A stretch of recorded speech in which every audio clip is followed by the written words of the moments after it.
বলছেন যে আমি কুষ্টিয়ার প্রধানমন্ত্রী, লাঠি সোটা নিয়ে মিছিল করছেন।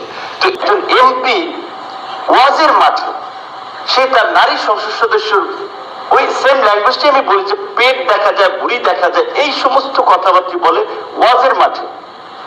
এইটা কি ইসলামী রাজনীতির আইডিওলজি?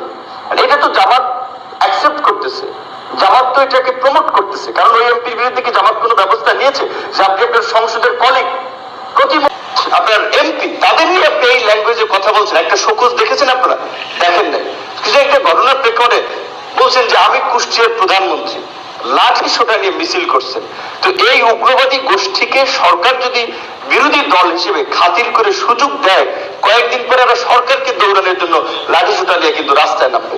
আমি সরি, যদি আমি সরকারের লোক, আমি তো বলছি এই কারণে। তো কাজী এই উগ্রবাদী গোষ্ঠীর হাতে যেন দেশ চলে না যায় এবং এদের বিরুদ্ধে এখনই সমাজের সর্বস্তরে একটা সাংস্কৃতিক একটা কার্যক্রম দরকার, একটা সুস্থ চিন্তা ভাবনার প্রগতিশীল পলিটিক্স দরকার, রুট লেভেল পর্যন্ত সেটাকে নিয়ে যাওয়া দরকার। কিন্তু দুঃখজনক এই কাজ এখন অনেকে করছে না।